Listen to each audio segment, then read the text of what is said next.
Chapter की हम exercise भी करेंगे, ठीक है। तो यहाँ ये चैप्टर जरा मुस्कुराए पूरा हो गया है। अब आगे इनका अभ्यास, इनके एक्सरसाइज हम करेंगे।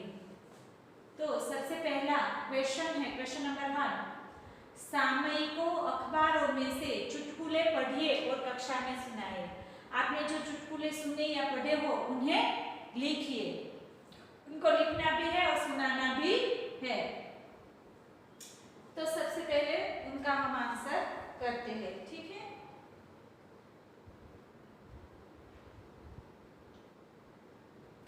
तो ये है आपका अभ्यास। सामयिकों में से जो चुटकुले आपने पढ़े हो वो आपको लिखने भी है और सुनाने भी है। तो सबसे पहला चुटकुला है, पिता ने कहा रामू से, रामू तुम हर बार इतिहास में अनुत्तीर्ण क्यों हो जाते हो? तो राजू से कहते, राजू ने कहा क्योंकि इस विषय के सभी प्रश्न उस समय के होते हैं जब मैं पैदा नहीं हुआ था, इसलिए मैं हमेशा इतिहास में फेल हो जाता हूँ। फिर आगे है दूसरा, पिता ने कहा बेटे से, बेटा जाओ डॉक्टर से 2 चिट्ठियां ले आओ। बेटे ने कहा सॉरी। पिता ने बेटे से कहा जाओ डाक घर से 2 चिट्ठियां ले आओ। बेटे ने कहा पापा पैसे तो दीजिए। तो फिर पिताजी को कहते हैं अरे बेटे पैसों से तो सभी ले आते हैं, अगर तुम मेरे बेटे हो तो बिना पैसे के लेकर आओ। थोड़ी देर में ही बेटा 4-5 चिट्ठियां लेकर आ गया। फिर क्या हुआ? पिता ने कहा अरे ये तो पहले से ही लिखी है। बेटे ने कहा पापा अगर आप मेरे पापा हैं तो लिखी चिट्ठियों पर लिखकर दिखाइए। बेटा भी उनका सवाल से है। क्या हुआ? उनके पापा ने बोला तो वो अपने पापा को बोल रहा है कि आप लिखी चिट्ठी पर लिखे तब आप मेरे पापा है, ऐसा लगेगा। फिर आगे है तीसरा चुटकुला, सोहन ने कहा सोनल बताओ अक्ल बड़ी या भैंस? सोनल ने कहा भैया पहले दोनों के जन्मदिन बताओ, तभी तो पता चलेगा कि कौन बड़ा है। पहले दोनों की जन्मदिन बताओ, कौन कब जन्मा है। फिर उनके आगे है, टीचर ने कहा जहाँ बहुत बारिश होती है वहाँ कौन सी चीज ज्यादा पैदा होती है? छात्र ने कहा जी कीचड़। वहाँ क्या पैदा होता है? तो कि कीचड़ होती है जहाँ ज्यादा बारिश होती है वहाँ। छात्र भी अच्छे आंसर दे देते। फिर आगे है, पिता ने कहा लंका को सोने की लंका क्यों कहते थे? बेटे ने कहा इसीलिए कि वहाँ कुंभकर्ण जैसे सोने वाले लोग थे। क्या कहा उसने? कि वहाँ कुंभकर्ण जैसे, कुंभकर्ण था आप जानते हैं ना, कुंभकर्ण 6 महीने तक लगातार सोता ही रहता था, वो उठता ही नहीं था, इसलिए उनको कुंभकर्ण कहा जाता है। तो कि लंका में वो रहता है इसलिए। अमित ने कहा पहलवान से कमाल है भाई, 4 साल पहले भी तुमने अपनी उम्र 32 वर्ष बताई थी और आज भी अपनी उम्र 32 वर्ष बताते हो। पहलवान ने कहा हम पहलवान हैं, जो एक बार कह देते हैं उस पर अटल रहते हैं, अपनी बात से पीछे नहीं हटते। फिर आगे सर का चुटकुला है, सुरेंद्र ने कहा नवीन इंसान की नजर ज्यादा तेज है या जानवर की? तो नवीन ने कहा, क्या कहा उसने? तो कि जानवर की नजर ज्यादा तेज है, ऐसा वो बताता है।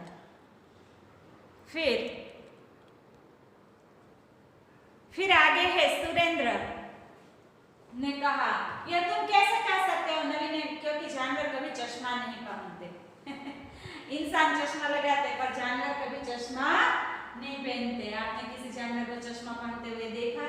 नहीं देखा। फिर आगे अंकल ने कहा आरती तुमने अखबार वाले का बिल देखा है? आरती ने कहा अंकल क्या शहर में लोग बिलों में भी रहते हैं? बिल देखा है, उसका बिल पूछ रहे थे। नौकर ने कहा मालिक आप एक साथ 2-2 रोटियां क्यों खाते हैं? मालिक ने कहा डॉक्टर ने मुझे डबल रोटी खाने को कहा है। फिर आगे है 10वां चुटकुला, एक छोटी बच्ची ने टेलीफोन पर अपने पिताजी की आवाज सुनी, वह जोर-जोर से रोने लगी। माँ ने पूछा अरे बेटी क्यों रो रही हो? बेटी ने कहा अब इसमें से पिताजी कैसे निकलेंगे? फिर आगे है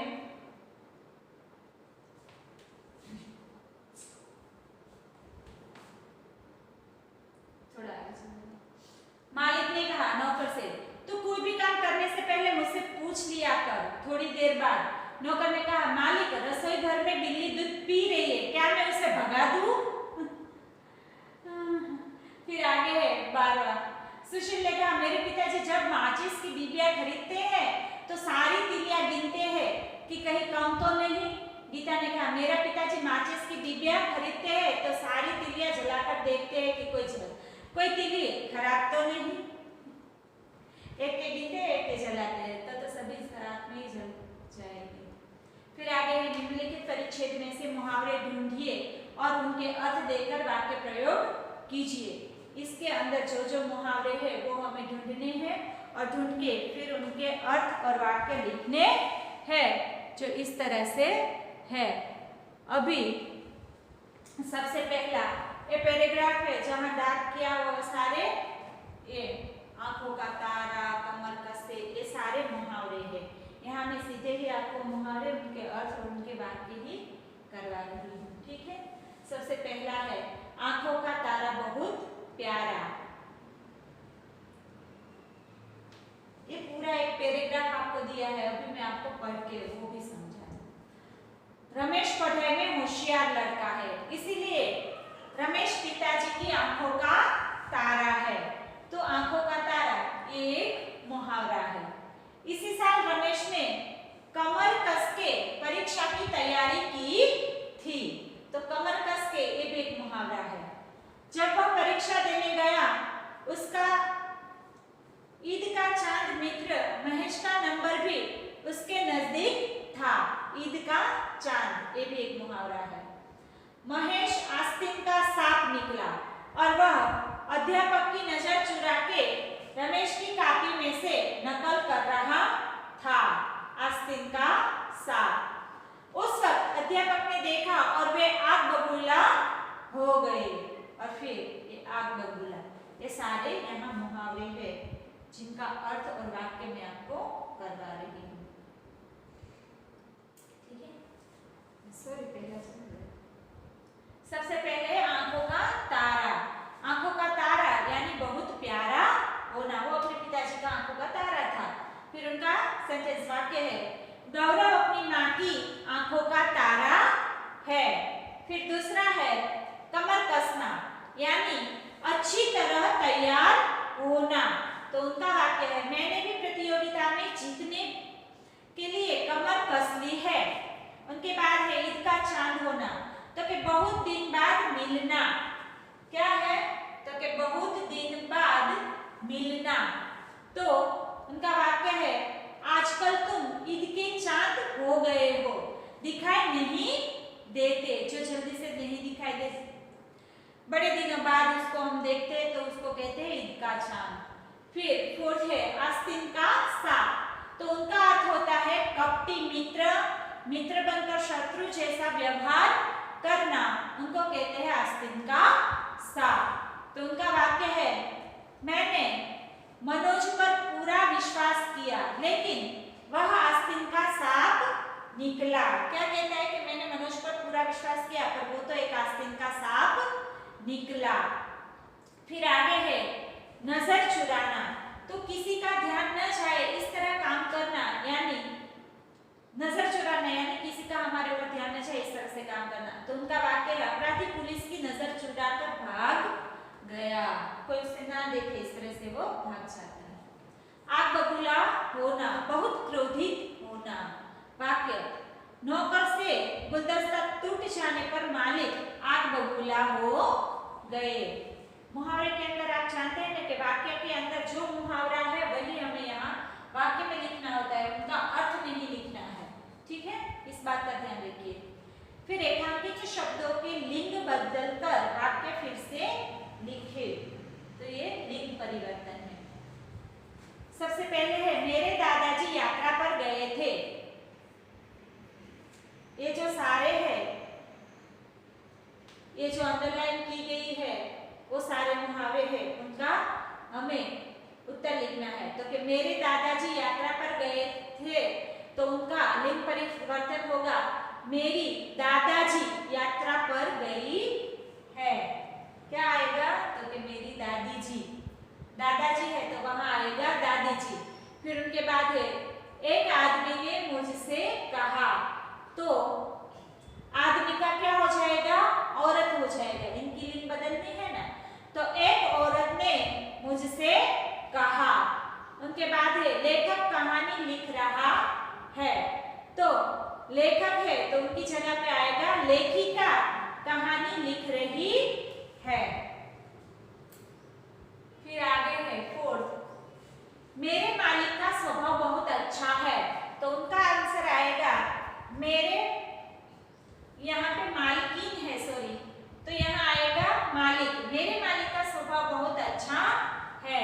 उनके बाद है बारिश को देखकर मोर नाचने लगा। तो यहाँ उनका आंसर आएगा बारिश को देखकर मोरनी, मोर तो मोरनी नाचने लगी। उनके बाद है जंगल में शेर दहाड़ रहा है। तो उनका आंसर आएगा जंगल में शेरनी, शेर तो शेरनी दहाड़ रही है। उनके बाद सेवंथ है सेठ दुकान में बैठे हैं। तो उनका आंसर आएगा सेठानी दुकान में बैठी है। फिर है अध्यापक पढ़ रहे हैं। तो उनका आंसर आएगा अध्यापिका पढ़ रही है। उनके बाद है पंडित रामायण सुनाने लगे। तो उनका आएगा पंडिताइन, पंडित तो पंडिताइन रामायण सुनाने लगी। फिर लास्ट वन, लड़का दुकान के पास खड़ा है। तो उनका आंसर आएगा लड़की, लड़का है तो लड़की, लिंग उनका परिवर्तन हो जाएगा। लड़की दुकान के पास खड़ी है। लिंग भी बनानी है और उनके साथ साथ आपको उनके वाक्य भी बनाने हैं। फिर फोर्थ क्वेश्चन, उदाहरण के अनुसार शब्द का 4-4 वाक्य में प्रयोग कीजिए। तो आपको शब्द दिया है घर, उनके 4 वाक्य आपको बनाने हैं। पहला है मेरा घर सूरत में है, मुझे अपना घर बहुत पसंद है, मेरे घर में 3 कमरे हैं, मैं अपना घर साफ रखता हूँ। इस तरह से घर है वो हर एक वाक्य के अंदर आ जाना चाहिए। जो शब्द आपको कहा है वो शब्द हर एक वाक्य में आना चाहिए। फिर यहाँ है आपको दिए गए हैं बाग, ये आपका एक एग्जाम्पल दिया गया था, उदाहरण था। बाग, नदी, दोस्त, पसंद और कहानी, ये 5 शब्दों को लेकर आपको उदाहरण बनाने हैं। तो सबसे पहले है बाग। तो बाग में फूल होते हैं, बाग में लड़के खेलते हैं, मैं रोज बाग में जाता हूँ, यह बाग बहुत सुंदर है। उनके बाद है नदी। तो उनके वाक्य है हम नदी में नहाते हैं, लोग नदी में तैरते हैं, नदी में नाव चलती है, गंगा पवित्र नदी है। उनके बाद है दोस्त। तो गौरव मेरा दोस्त है, मेरा दोस्त पढ़ने में होशियार है, मैं अपने दोस्त के साथ खेलता हूँ, जीवन में दोस्त होना जरूरी है। तो ये सभी जगह दोस्त आ गया ना, दोस्त दोस्त दोस्त दोस्त। उसी तरह से हमें सेंटेंस बनाने होते हैं। फिर है पसंद, मुझे गुलाब का फूल पसंद है, दीदी की पसंद चमेली का फूल है, माँ केवड़ा पसंद करती है, सबकी अपनी अपनी पसंद होती है। तो ये पसंद शब्द सभी सेंटेंस में। फिर है कहानी। तो मैं प्रेमचंद जी की कहानी पढ़ रहा था, मुझे कहानी पढ़ने का शौक है। फिर है गुरुजी ने हमें एक दिलचस्प कहानी सुनाई। फोर्थ, बच्चे कहानी सुनने में मग्न थे। फिर आगे है क्वेश्चन नंबर 5, कहावत।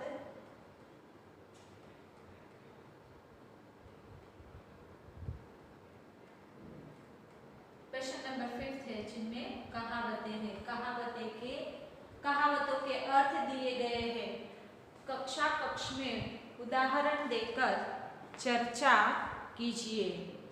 अक्ल बड़ी या भैंस, आपको इस तरह के यहाँ कहावतें दी गई है, उनके अर्थ लिखने हैं और उनके उदाहरण देकर उनकी चर्चा करनी है। तो सबसे पहले अक्ल बड़ी या भैंस, तो उनका अर्थ होता है शरीर बड़ा होने की अपेक्षा अक्ल बड़ी होती है। भैंस का शरीर बड़ा है पर उसकी अक्ल कम है, इंसान की अक्ल ज्यादा होती है। तो कि अक्ल बड़ी या भैंस, तो हमेशा अक्ल ही बड़ी आती है, अक्ल ही बड़ी होती है। तो उनकी चर्चा। शिक्षक ने कहा, हमारी अक्ल मस्तिष्क में होती है। मस्तिष्क हमारी खोपड़ी में होता है। हमारी खोपड़ी भैंस से बहुत छोटी होती है और अक्ल तो उससे भी छोटी होती है, फिर भी अक्ल को भैंस से बड़ी क्यों कहा जाता है?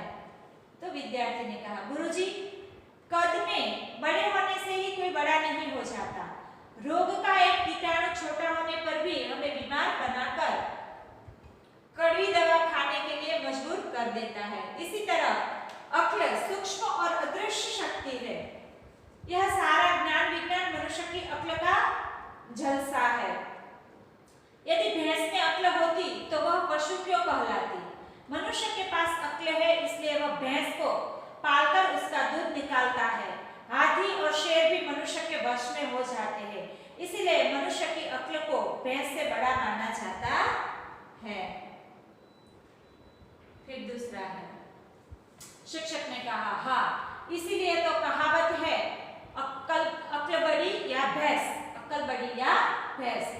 दूसरी है, आसमान से गिरा खजूर में अटका। तो उनका अर्थ होता है एक के बाद एक विपत्ति में फंसना। शिक्षक ने कहा, गोपाल, क्या इस कहावत का तुम्हें कभी अनुभव हुआ है? गोपाल ने कहा, हाँ गुरुजी, एक बार मेरे दादाजी बीमार हुए, उन्हें अस्पताल में भर्ती करवा कर पिताजी घर लौटे तो देखा कि बाथरूम में पैर फिसल जाने से दादी के हाथ और सिर में गहरी चोट आ गई है। तब उनके मुंह से मैंने यह कहावत सुनी थी, आसमान से गिरा खजूर में अटका। फिर आगे है तीसरी कहावत, आए थे हरिभजन को, ओटन लगे कपास। अच्छा काम छोड़कर महत्वहीन काम में लग जाना, उनको ये कहते हैं। शिक्षक ने कहा, धवल, क्या तुम इस कहावत का कोई उदाहरण दे सकते हो? धवल ने कहा, हाँ, क्यों नहीं गुरुजी। मेरे चाचा जी फिल्म में अभिनेता बनने के लिए लखनऊ से मुंबई आए थे। बहुत कोशिश की पर किसी फिल्म में मौका नहीं मिला। आखिर उन्हें एक दफ्तर में क्लर्क बनकर जीविका चलानी पड़ी। एक दिन मैंने उनके मुंह से यही कहावत सुनी थी, आए थे हरिभजन को, ओटन लगे कपास। फिर आगे है फोर्थ, जो गरजते हैं वो बरसते नहीं, जो डींगे मारते हैं वे काम नहीं कर सकते, ये उनका अर्थ है। शिक्षक ने कहा, सलील, क्या तुम इस कहावत का उदाहरण दे सकते हो? सलील ने कहा, गुरुजी, हमारे मोहल्ले में बरसों से पानी की किल्लत है। पिछले नगर पालिका चुनाव में हर पार्टी के नेता ने लोगों से कहा कि यदि वे चुनकर आएंगे तो कुछ दिनों में ही लोगों को नियमित रूप से भरपूर पानी दिलाएंगे। चुनाव हुआ, 2 साल हो गए, जो उम्मीदवार जीता वह अभी तक कहीं नजर नहीं आया। अब इसे आप क्या कहेंगे? तो के सच है। शिक्षक ने कहा, सच है, जो गरजते हैं वो बरसते नहीं है। फिर लास्ट कहावत है आपकी, आगे है, जैसी करनी वैसी भरनी। तो कि जो जैसा करता है उसको उसी के अनुसार फल भुगतना पड़ता है, उनका अर्थ है। शिक्षक ने कहा, सूरज, क्या इस कहावत को तुम सच मानते हो? सूरज ने कहा, गुरुजी, अभी मैं स्कूल आ रहा था तो एक युवक एक महिला के गले से सोने की जंजीर झटक कर भाग रहा था। महिला के चिल्लाने पर लोगों ने उसे पकड़ लिया और उसकी खूब पिटाई की, फिर उसे पुलिस के हवाले कर दिया। अब इसे हम क्या कहेंगे? मोहन ने कहा, जैसी करनी वैसी भरनी। उसने बुरा काम किया था, इसलिए उनके साथ बुरा ही हुआ। तो ये थे आपकी सारी कहावतें। यहाँ आपके चैप्टर का पूरी एक्सरसाइज मैंने आपको एक्सप्लेन कर दी, सब कुछ समझा दिया। ये चैप्टर आपका जो है 3 वो यहाँ समाप्त हो जाता है। जरा मुस्कुराइए, ठीक है, मुस्कुराइए। तो अगले वीडियो में हम नया चैप्टर स्टार्ट करेंगे, ठीक है। आज का हमारा वीडियो यहीं तक रहेगा। Thank you student.